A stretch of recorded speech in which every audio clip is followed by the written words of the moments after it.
I'm about to go off like a weapon. Fuel to the top, got a filled up engine. In my thoughts, obsession. I will not stop, no, I'm never second guessing. I got Hello a God guys, complex. welcome back to Haters our love to channel hate, but I News never World TV. So alam naman ng karamihan na merong hindi pagkakaintindihan si former 3 World Division Champion Cuadro Alas John Riel Casimero at si 8 Division Champion Manny Pacquiao at MP Promotion President Sean Gibbons, sa kadahilan ng hindi pagkakaintindihan sa pagitan ni John Riel Casimero, Sean Gibbons at Manny Pacquiao. Madami kasi ang nakakahalata na tila wala man lang tulong na binibigay itong si Manny Pacquiao sa kanyang kababayan na si John Riel Casimero. Mas nakikita pa ng mga boxing fans si Manny Pacquiao na tumutulong sa hindi naman niya kalahi tulad ni Naoya Inoue. Ayon kasi sa isang boxing fans, na pag sumikat daw kasi si John Riel Casimero ay makakalimutan na si Manny Pacquiao, kaya si Manny Pacquiao ay walang imi. Ayaw nga ni Manny Pacquiao makipagkamay kay former 3 World Division Champion Cuadro Alas John Riel Casimero, dahil sobrang taas daw ng tingin ni Manny Pacquiao sa kanyang sarili. In short, ayaw tulungan ni Manny Pacquiao itong si John Riel Casimero dahil masasapawan ito. Ngunit ganun pa man ay wala pera naman itong sapat na basihan kung totoo man ito o hindi, dahil ito ay isang komento lamang ng isang boxing fans.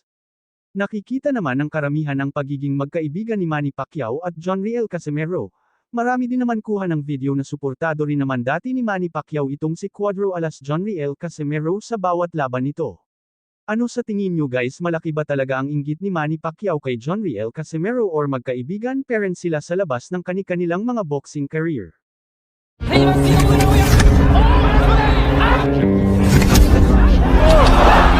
ready to go again, is Rodriguez. Here. Oh, what a shot! Rodriguez. Hanggang saan kaya aabot ang pinakamalakas na version ni Naoya Inoue? Kakayanin kaya niyang higitan ang pinakamalakas na version ng ating kababayan at tinaguriang pambansang kamao ng Pilipinas na si Manny Pacquiao. Sa kabilang banda, bagamat kilala na pinakamaangas na boksingero ng Pilipinas na walang iba kundi si John Riel Casimero, kakayanin kaya ni John Riel Casimero pantayan ang lakas nitong si Naoya Inoue at pabagsakin ang halimaw ng Japan? Alam naman natin na halos 60% na boxing fans ay naniniwala at nagdududa na hindi kakayanin ni John Riel Casimero itong halimaw ng Japan na si Naoya Inoue. Will, para malinawan, or magka-idea kayo kung kakayanin kaya ni John Riel Casimero itong the Japanese monster superstar na si Naoya Inoue? Bakit hindi muna natin kilalanin ang the Japanese monster superstar na si Naoya Inoue?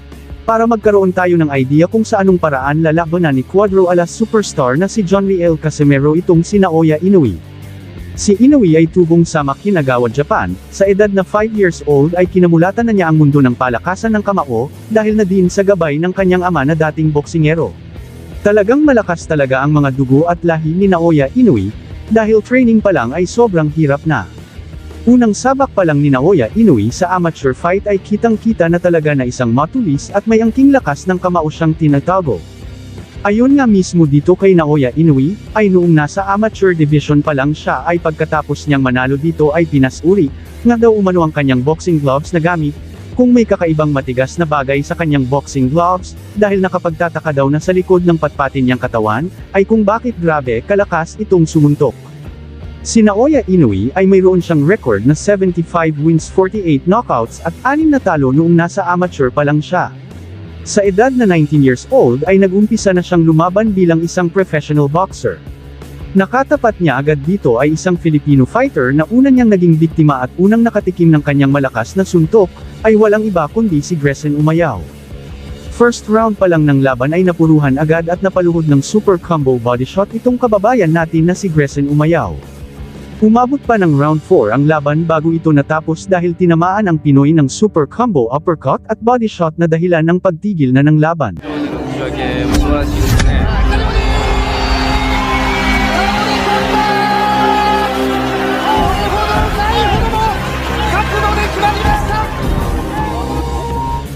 Pagkaraan ng ilang taon ay isang Pinoy na naman ang kanyang nakalaban, siya ay si Jerson Mancio. Tulad ng dati, tinapos ni Naoya Inoue ang Pinoy sa maikling round.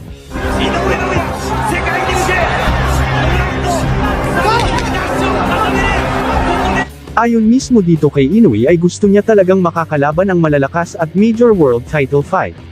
Hindi nagtagal ay natupad nga ang hiling ni Naoya Inoue na laban sa major title fight. Kinalaban niya dito ang WBC light flyweight champion na si Adrian Hernandez, na isang Mexicano. Sa laban na ito ay masusubok ang lakas ni Naoya Inoue bilang isang professional boxer, veteranong boksingero kontra sa bagitong boksingero. Sa mismong laban ay nakitaan agad si Naoya Inoue ng agresibo, walang takot at magandang galaw sa ibabaw ng boxing ring.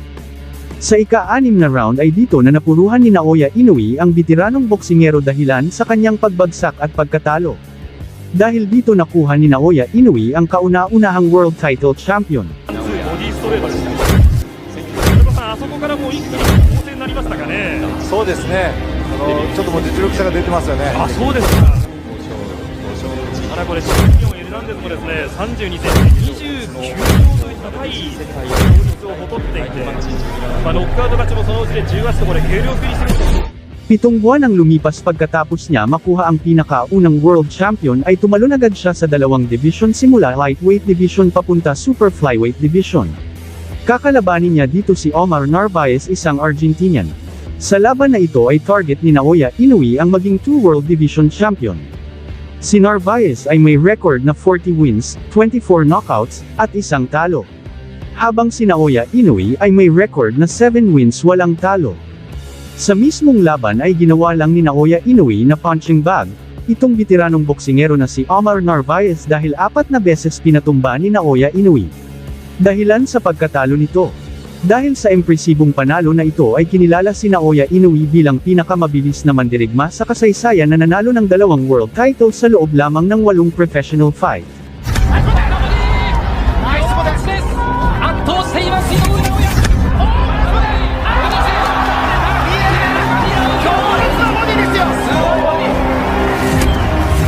さあ、待てるか、待てないか、待てないか、待てないか、井上世界最速2階級制覇。しかもとてつもなく強い。これが怪物とだとは待てるか、待てないか、待てないか、待てないか。 Naging Fighter of the Year din ito. 2018 ay muli siyang tumalon patungong Bantamweight Division.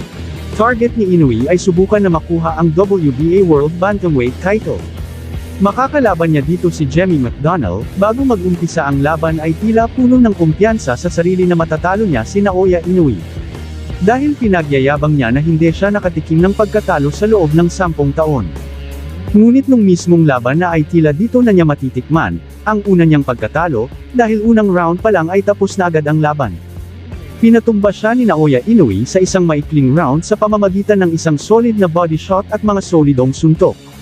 Dahil sa panalong ito ay tinanghal na si Naoya Inoue na official 3 world champion.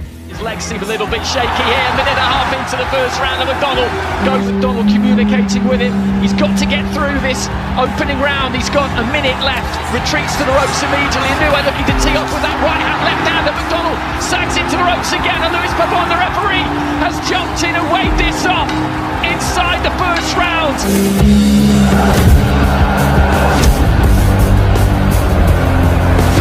Dagdag pa sa ating mga balita. Bago ang laban ni John Riel Casimero kontra Solana Titi ay tila sobrang yabang at bastos na agad itong makakalaban ni John Riel Casimero aka Cuadro Alas Angas ng Pinas, na si Solana Titi. Dahil tingin niya sa ating kababayan na si John Riel Casimero, ay tila maliit lang na papel na kaya niya agad itong tupiin, in short isang mahina na kalaban para sa kanya ang ating kababayan na si John Riel Casimero. Ngunit hindi niya aakalain na meron palang taglay na superpower combo punch, itong kababayan natin na si John Riel Casimero aka Angas ng Pinas.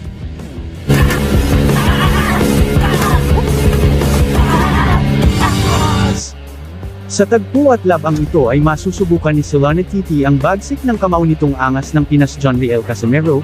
Makikita natin dito na mas mataas itong South African boxer superstar na ito kumpara sa Angas ng Pinas John Riel Casimero. Hindi rin natin maitatanggi na isa rin sa kinakatakutan dahil super lakas itong African boxer superstar na si Solana Titi.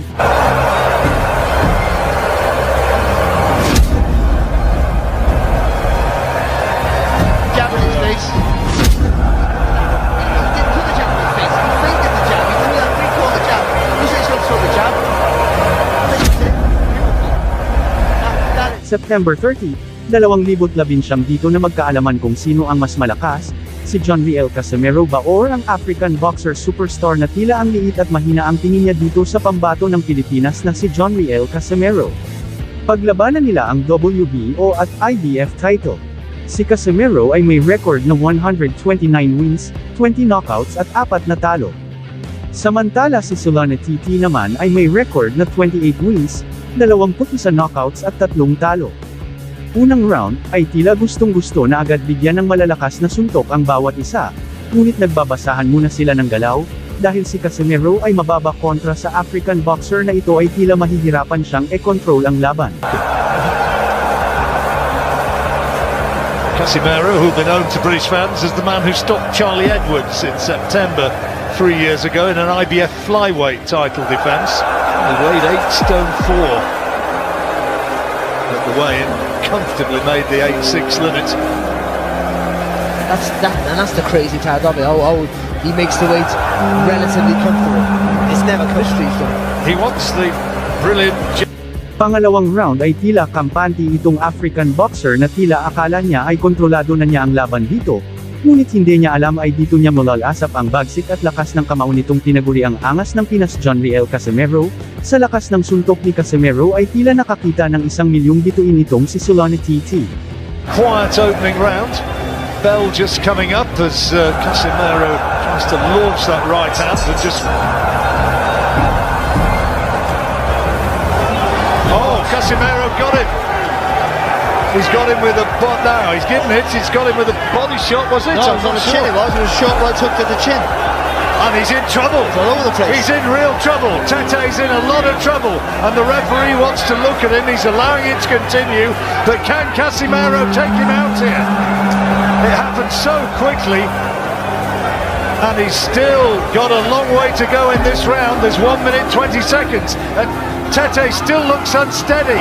He's got to buy some time here and make Casimero miss. Casimero needs to pick his punches and he can't find the clean shot and he falls down. Tete, I don't think there was a punch which put him down. He just collapsed to the canvas. He's not recovered from the first shot. He's not recovered from the first knockdown. I'm sure of it. Referee asking, is he okay? Casimero wants to finish it right here, right now, and finish it he has. The title changes hands in sensational fashion. Solana. Sa laban na pinanalo ni John Riel Casimero ay dito na siya binigyan ng titulo ng WBO at dito rin nag-umpisa ang kanyang paghabol na makalaban ang tinaguriang The Japanese Monster na si Naoya Inoue. いきなりいったぶらついたおっとしかし右を入れた手をついたかどうだ手を入れましたサンチェスそこに対して右からサンチェスも返したカシメロがまた来たポーランドどうでしょうしのげるか止めたリング上はお祭り騒ぎジョン・リエル・カシメロ1ラウンドテクニカルノックアウト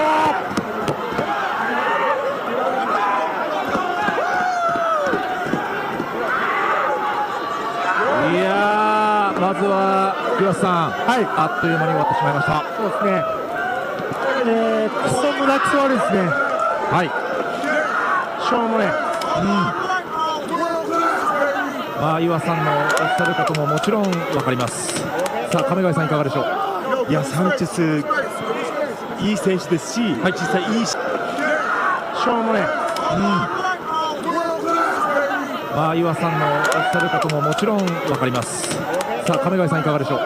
いやサンチェスいい選手ですし、実際いい試合ですよ。そうですよね。体重オーバーした相手に勇敢に向かい合ってって打ち込みましたしね。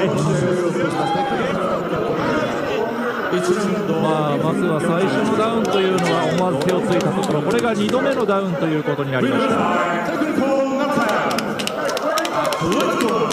最後はラッシュ、このラウンド中に決めてしまったジョン・リエル・カスメロ。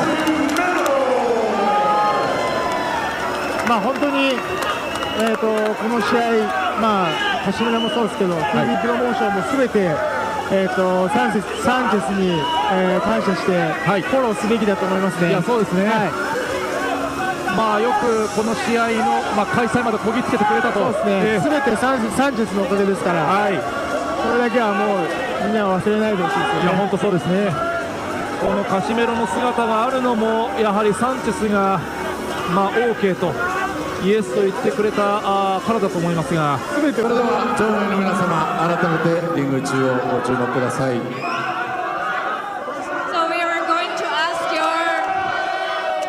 見事なカシメロラウンド提供勝利、ジョン・リーのカシメロ選手のお話を伺います。でも今後、通訳はアンジェさん、お願いいたします。使っていくのかどうかっていうのも、さあまずは疑問に思いますけどね、はい、何でもありになっちゃうんでね、ボクシングだけそれにはなってほしくないという気持ちもあるんで、盛り上がればいいのかというと、やっぱりそうではないですからね。ですよね。はい。